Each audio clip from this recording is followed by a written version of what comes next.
Muy buenas tardes, Dios le bendice a cada uno. Le habla el pastor Pichardo del canal 70 veces 7, Perdón Sin Límites. Hoy es día domingo, día 31 de mayo del año 2026. Le damos gracias a Dios por un día más de vida y le damos gracias a Dios por nuestra salvación y le damos gracias a Dios porque Él es bueno y para siempre son sus misericordias.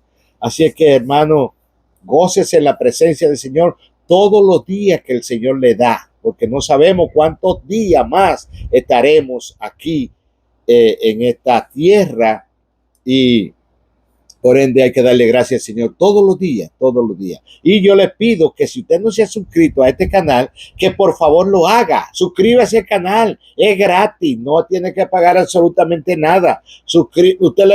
Mire, usted se suscribe, usted deja su me gusta o su like, usted comparte los videos con otra persona y al mismo tiempo usted sabe lo que hace. Cuando usted se suscriba, le pega la campanita con el dedo ahí para que YouTube le mande los videos directamente. Desde que yo subo un video, YouTube se lo manda inmediatamente a su celular, computadora o a su televisor.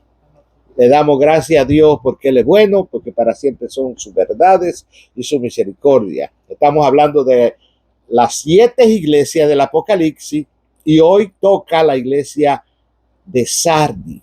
Hoy toca el mensaje de Jesucristo directamente a la iglesia de Sardi y dice de la siguiente manera: escribe al ángel de la iglesia en Sardis, el que tiene los 7 espíritus de Dios y las 7 estrellas, dice esto: yo conozco tus obras, que tiene nombre de que vives y está muerto. Sé vigilante y afirma las otras cosas que están por venir, por morir, porque no ha hallado tu obra perfecta delante de Dios. Acuérdate pues de lo que has recibido y oído y guárdalo. Y arrepiéntete pues, si no vela, vendré sobre ti como ladrón y no sabrá a qué hora vendré sobre ti.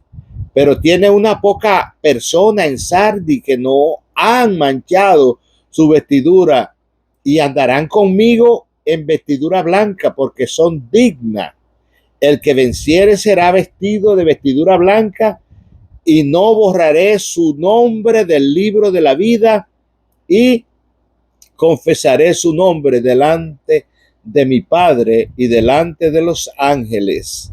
El que tiene oído, oiga lo que el Espíritu dice a la iglesia. Escribe al ángel de la iglesia, escribe al pastor de la iglesia nuevamente, el Señor Jesús, y le da una advertencia sobre lo que va a suceder. Vamos a hablar de la ciudad. Esta ciudad de Sardi se hallaba a unos 30 millas o a unos 48 kilómetros al sur de Tiatira y era la capital de Lidia. Usted ve que de cada iglesia que vamos hablando es como nosotros lo vemos aquí en nuestras ciudades, que hay una iglesia aquí, hay otra por allá, a unos kilómetros, hay otra por allá y hay otra por allá. Estas 7 iglesias se encontraban en Asia, se encontraban en Turquía y se encontraban en diferentes ciudades, diferentes lugares a pocos kilómetros, a 30 millas, 48 kilómetros, media hora de camino, tal vez manejando ahora, porque en aquel tiempo pues no era lo mismo caminar, digamos, 30 kilómetros, eso era mucho, ¿verdad? Eso era mucho camino que hacer. Entonces, Sardi era la capital de Lidia, donde había mucho comercio, mucho negocio.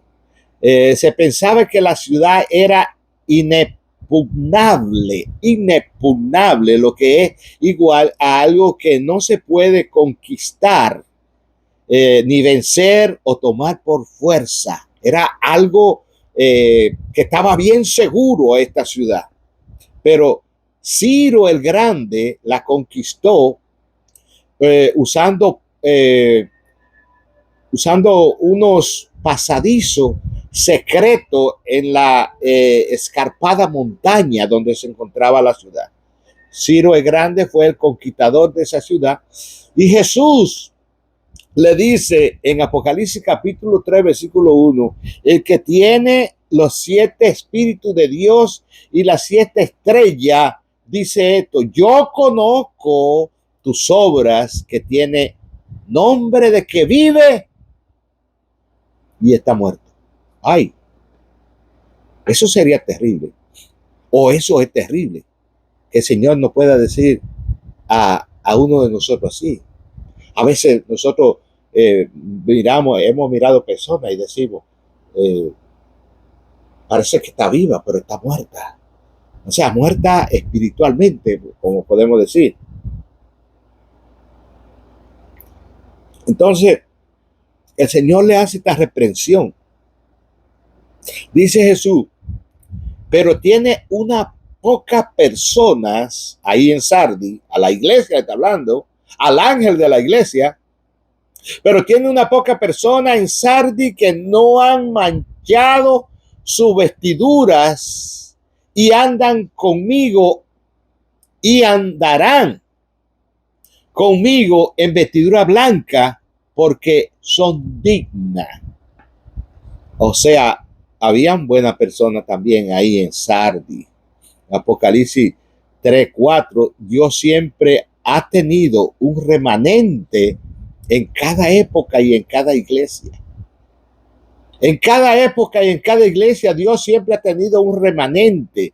Si vemos en Primera de Reyes, capítulo 19, versículo 18, pero debes saber que tiene 7,000 personas que no se han arrodillado delante de Baal, ni besaron, ni lo besaron. A ellos yo le voy a dejar con vida, dice el Señor. Han habido mucha gente que Dios ha tenido oculta, guardada, cuando en tiempo de la reforma, allá cuando el circo romano, allá cuando las catacumbas y esos lugares donde los gobernantes en el circo romano dejaban los cristianos en lugares oscuros y a mediodía los sacaban a pelear ahí en el circo romano o a tirárselos a las fieras ahí en el circo romano. Ellos se quedaban ciegos, que no miraban, y aquello espectáculo que ellos hacían para deleitarse su morbo y su satisfacción que ellos tenían como personas, aquellos gobernantes, aquellos faraones, aquella gente nobles supuestamente que estaban en aquellos lugares. En Apocalipsis 3:1 le dice, yo conozco tus obras, que tiene nombre de que vive y está muerto. Imagínense que nosotros en vida, el Señor nos llame que estamos muertos. Tenemos aquí un cuadro de protestantismo, las grandes verdades que se recuperaron durante la reforma. La palabra Sardi demuestra que la reforma no fue la restauración de la iglesia ideal del Nuevo Testamento. Le dice, sé vigilante y afirma las obras como que afirma las cosas que están por morir. Porque no he hallado obra perfecta delante de Dios. No he hallado obra perfecta en ti delante de Dios. Acuérdate pues de lo que has recibido y oído y guárdalo y arrepiéntete, pues si no vela, vendré sobre ti como ladrón y no sabrá a qué hora vendré sobre ti. Apocalipsis 3, 2 y 3. Su nombre permanecería en el libro de la vida. Hallamos referencia en el Nuevo Testamento como en el Antiguo Testamento. Filipenses capítulo 3, capítulo 4, versículo 3. A ti, fiel, mi fiel compañero de trabajo, te pido que la ayude.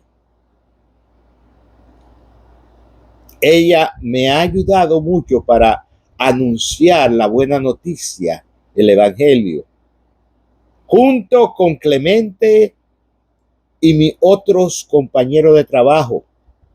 Los nombres de todos ellos, ya dice Pablo, están anotados en el libro de la vida eterna.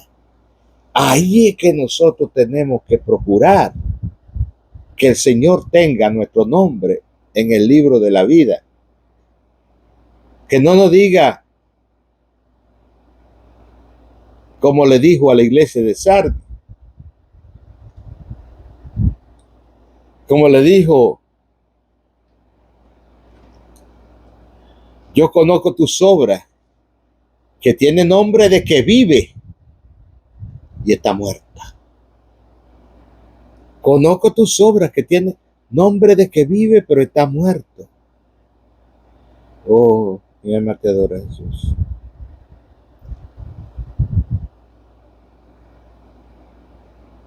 Pablo le dice, su nombre de todos ellos ya están anotados en el libro de la vida eterna. Y cuando el nombre suyo y el mío están anotados en el libro de la vida eterna, nadie lo puede borrar, nadie lo puede quitar. Jesús no tiene un borrador, el Señor no tiene un borrador para quitarme el nombre y ponerme el nombre y quitarme el nombre y ponerme el nombre y quitarme el nombre, no. Los nombres ya, dice Pablo en Filipenses capítulo 4, versículo 3, ya están anotados en el libro de la vida eterna. En cuanto a la seguridad de la salvación, cualquiera que sea el significado, aquí estos versículos nos enseñan que una persona salva puede perderse. En cuanto a la seguridad de la salvación, cualquiera que sea el significado, cualquiera que sea, aquí, estos versículos no enseñan que una persona puede perderse. En realidad es todo lo contrario. Muchas referencias prueban que uno no puede perderse porque el nombre de cada persona salva ya está escrito en el libro de la vida. Y como le dije antes, Dios no tiene un borrador para estar borrando y quitando el nombre suyo y poniendo el nombre suyo otra vez y que no, nada que ver. Cuando el Señor hace algo, lo hace para siempre, permanente. En Daniel capítulo 12, versículo 1, en ese tiempo aparecerá Miguel, que es jefe de los ángeles y defensor de Israel. Serán días de grandes preocupaciones como no lo ha habido desde que Dios creó el mundo. Cuando llegue el momento, Dios pondrá a salvo a todo lo de tu pueblo, o lo de su pueblo, ya que el nombre de ellos está escrito en el libro de la vida. Su nombre está inscrito en el libro de la vida desde que se hace el llamado y se le dice a una persona, acepta o recibe, no acepta, recibe al Señor Jesús como tu Señor y Salvador, inmediatamente la persona dice, sí, recibo al Señor como mi Señor y Salvador. Inmediatamente en el libro de la vida se escribe el nombre de esta persona y no he borrado más nunca. Su nombre será confesado por Jesús delante de su Padre. Delante de su Padre será el nombre, ¿cómo se llama?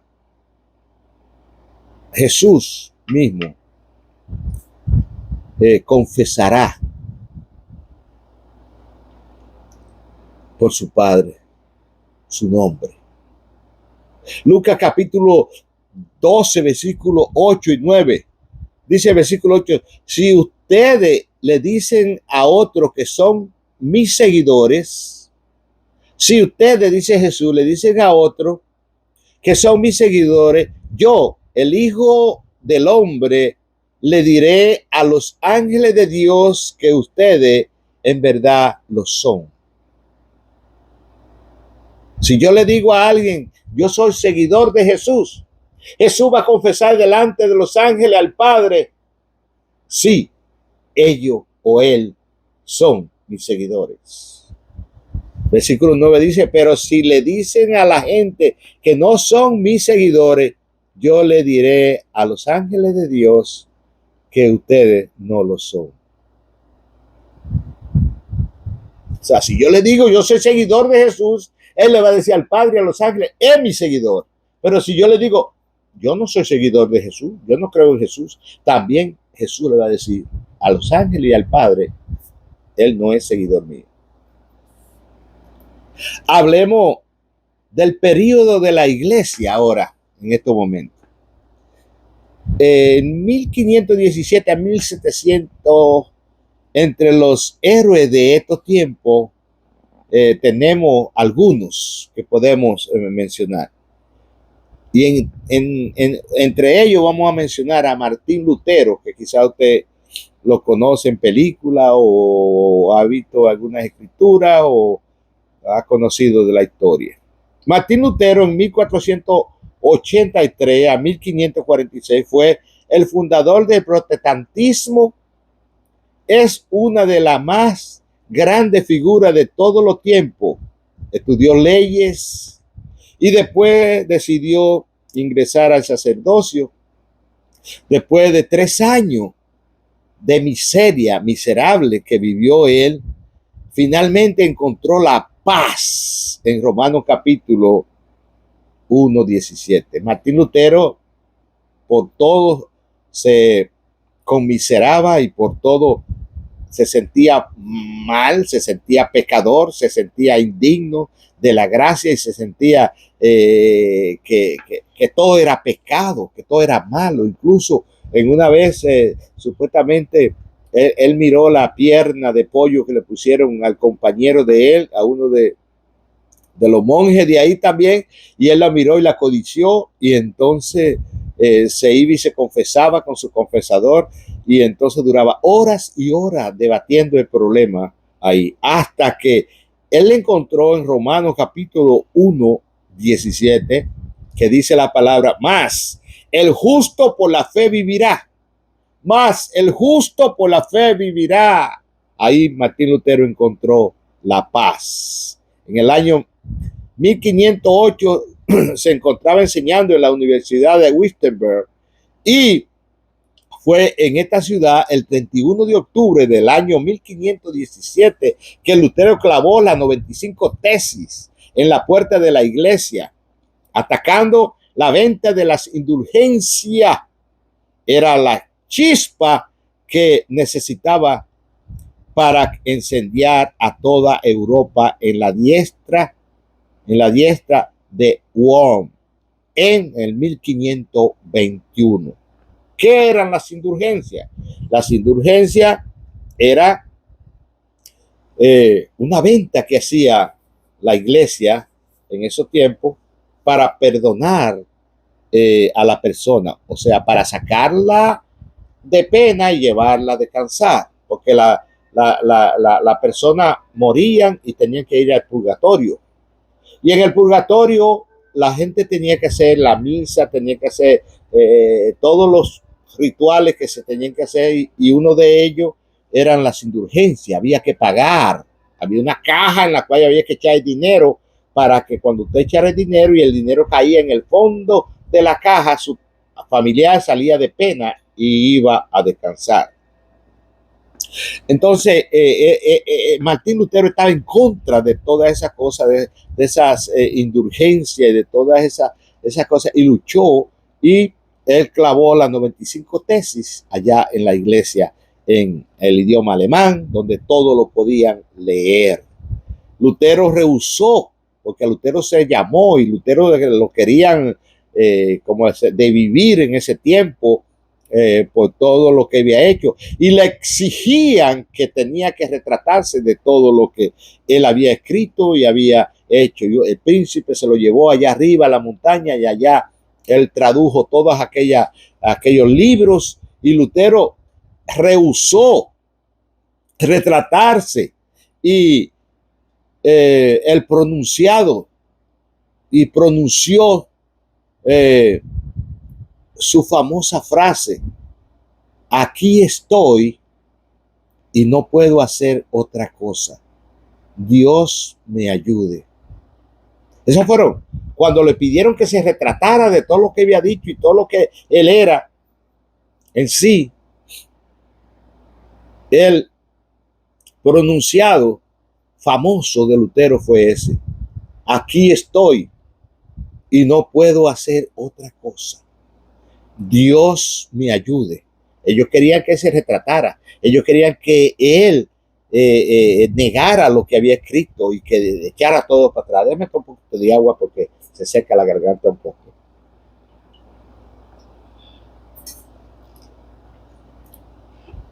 Ahora, a través de eso, Martín Lutero, nos dejó a nosotros un legado.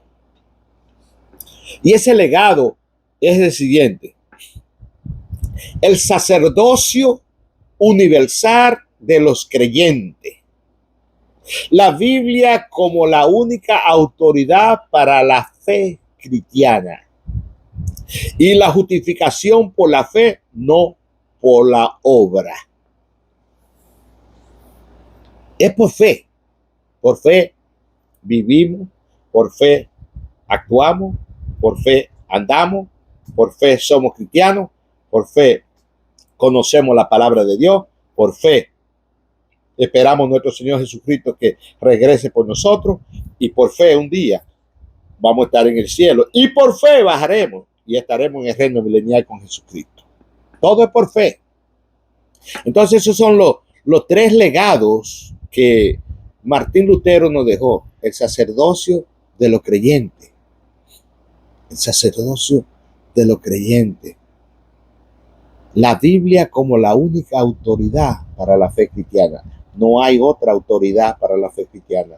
No es la iglesia, no es el que manda una denominación, no es el presidente de una denominación, no es el presidente de todas las iglesias del mundo. No. La autoridad de la fe cristiana es la Biblia. La Biblia es la palabra de Dios. Y la palabra de Dios no tiene negociaciones. Dice la palabra de Dios que va y no regresa vacía, porque tiene que cumplir el propósito por el cual fue enviada. Y Dios no es hombre para mentir, ni hijo de hombre para arrepentirse de lo que dice. La palabra de Dios es el legado que nos dejó a nosotros para nosotros conocer de Él. A través de la palabra nosotros conocemos a Dios. A través de la palabra nosotros sabemos lo que Dios quiso decirnos, quiere decirnos. A través de la palabra de Dios nosotros podemos hablar con autoridad sobre lo que Él ha dejado que nosotros hagamos. Vieron otros también que aportaron, por ejemplo, como Zwinglio. Zwinglio en el año 1482 a 1531 fue un gran colaborador de Martín Lutero. Colaboró con la doctrina, enseñanza de Martín Lutero. Después nosotros tenemos a Juan Calvino.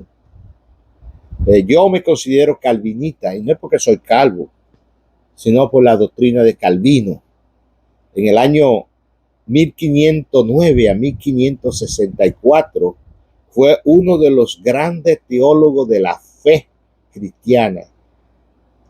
Sus 5 puntos principales de la doctrina son los siguientes, los 5 puntos del calvinismo. La depravación total del hombre. Y dígame si no es verdad, mire el mundo cómo está, mire la noticia para que usted vea. Ese era antes, después y ahora. La depravación total del hombre. Total. El hombre sin Dios es nada. El hombre con Dios es algo. El hombre sin Dios no es nada, pero con Dios somos algo. Gloria a Dios. La elección incondicional del hombre por Dios. Quiere decir que Dios es quien elige. Dice Juan por ahí en el capítulo 4, dice Jesús, no me elegisteis vosotros a mí, sino que yo os elegí a vosotros. Y muchas veces nosotros pensamos, la gente piensa que, no, fui yo. Yo acepté al Señor cuando yo quiera. No, fui yo que acepté. Cuando yo acepté al Señor, ¿quién soy yo para aceptar al Señor? El Señor me aceptó a mí. Entonces, la elección incondicional del hombre por Dios. Es Dios quien escoge, quien elige. Dice Efesios, según os escogió en Él, desde antes de la fundación del mundo. En Jesús, Dios nos escogió para salvación. Dios nos escogió para que fuésemos hijos de Dios. La elección pertenece a Dios. Hay mucha gente que no entiende eso, y hay mucha gente que no lo van a entender, y hay mucha gente que no lo quiere, que no quieren saber de eso porque creen de otro lado. Usted crea lo que usted quiere, no hay ningún problema. Pero la elección es incondicional y es Dios quien elige y escoge. La expiación limitada. Cristo solo murió solo por los creyentes.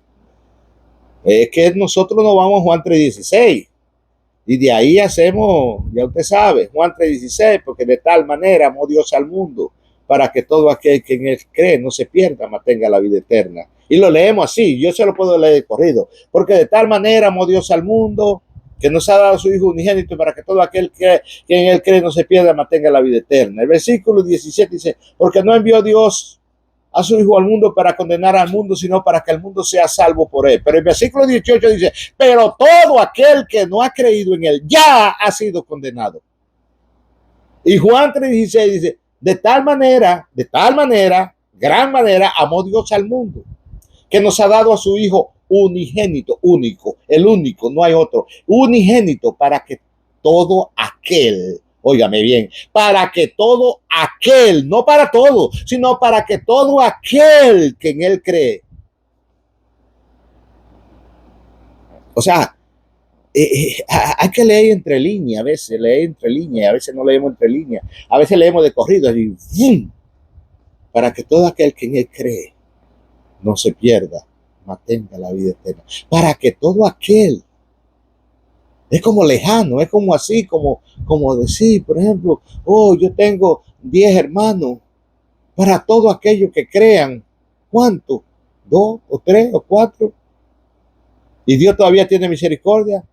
Hechos 16:31 dice, cree en el Señor Jesucristo y serás salvo tú y tu casa. Si uno cree, Ahí está la promesa. Y Dios la cumple, esa promesa. Pero sin olvidar que la elección es incondicional. Son misterios que muchas veces no entendemos. La expiación limitada. Expiación limitada. La gracia irresistible. Porque por gracia soy salvo por medio de la fe. Y esto no de vosotros, pues es don de Dios, no por obra, para que nadie se gloríe. No es por obra, no es por la cosa que yo pueda hacer aquí. El hombre más millonario de todos los millonarios del mundo puede repartir todo lo que tiene y dárselo a todo, a los pobres, y darle comida y ayudar a mucha gente. Pero esas son buenas obras, pero esa obra no lo va a llevar a la salvación. Porque es por gracia. Porque es por misericordia de Dios. Porque así lo decidió Dios. Y la gracia irresistible, porque por gracia soy salvo, por misericordia de Dios. Porque a Dios le dolió el pecado del hombre y quiso salvarlo. Por gracia soy salvo. No por lo que tú hagas, no por tu mérito. No. Dios se acordó de mí, Dios se acordó de ti y por gracia nos salvó. Y la última, la perseverancia de los santos. Esos son los 5 puntos del calvinismo, los 5 puntos de Juan Calvino. La depravación total del hombre, la elección incondicional del hombre por Dios, la expiación ilimitada, la gracia irresistible, la perseverancia de los santos. También hubo otro que se llamó Juan No. En el 1515 a 1572, él solo barrió el catolicismo romano de Escocia. Dice así, fuera, no queremos eso aquí. Escocia cristiano completamente. Barrió el catolicismo romano de Escocia. Eso hizo Juan No, hombre de Dios. Roger Williams, 1604 a 1684, llegó a Bay Colony en Massachusetts, aquí en Estados Unidos, en el año 1631, y fundó la primera iglesia bautista en Providencia, ahí en lo que es Boston, por ahí, por esa área. Él estuvo en un lugar y fue echado de ahí, pero vino a este lugar y formó la iglesia bautista americana, la primera iglesia bautista americana. Se llamó Roger Williams en el 1604 a 1684. Esa es la historia de la iglesia. Y escribe al ángel de la iglesia en Sardis, el que tiene las 7 espíritus de Dios y las 7 estrellas, dice esto: conozco tus obras, que tiene nombre de que vive y está muerto. Quiere Dios que el Señor, cuando venga a nosotros, nos encuentre vivo. Quiere Dios que el Señor puede decir: el que venciere, al que venciere, será vestido de vestiduras blancas. Usted sabe que lo blanco significa algo siempre, limpieza, ¿verdad? Cuando mi esposa está lavando la ropa, a la ropa de color no le echa cloro, porque se le va el color. Pero a la ropa blanca le echa cloro y esa ropa sale más blanca. Entonces el Señor le dice: el que venciere será vestido de vestiduras blancas, y no borraré su nombre del libro de la vida. El nombre de esa persona permanecerá ahí, y confesaré su nombre delante de mi Padre y delante de los ángeles. Y le dice, el que tiene oído, oiga lo que el Espíritu dice a la iglesia. Ese es el mensaje a la iglesia de Sardis. Gloria a Dios por nuestro Señor. Gloria a Dios por esos 7 mensajes o por esas 7 iglesias que un día usted puede estar por ahí en Turquía yendo a donde estaban esas iglesias. Ahora nos quedan 2 iglesias, que es la iglesia de Filadelfia y es la iglesia de la Odisea. Vamos a estar preparando el mensaje a la iglesia de Filadelfia, ya que hoy fue el mensaje para la iglesia de Sardis. Así que es importante conocer esto y hablar de estos puntos de la iglesia allá en lo que es el mensaje a las 7 iglesias del Apocalipsis. Y de ahí vamos a estar grabando otro mensaje. Tengo un mensaje, quiero hablar sobre la Santísima Trinidad. En un mensaje más específico para que nosotros podemos conocer y entender en qué hemos creído y por qué hemos creído y lo que es y qué es la defensa de nuestra fe. ¿Qué es la defensa de nuestra fe? Hacer apología, entender y comprender y que nadie me saque de lo que yo he creído. Hermanos queridos, Dios me lo bendiga, Dios me lo guarde. Hasta aquí el mensaje. Son 36 minutos con 48. Vea el mensaje entero, no vea un poquito, no solo lo abra y ya, no, queremos que usted pueda escuchar el mensaje completo de lo que estamos hablando. Pasamos horas y horas estudiando y buscando, indagando para que el mensaje vaya claro y usted pueda entenderlo así como yo lo puedo entender. Dios les guarde, Dios los bendiga, saludo a su familia, abrazo para todos y hasta el próximo video. Suscríbase al canal, por favor.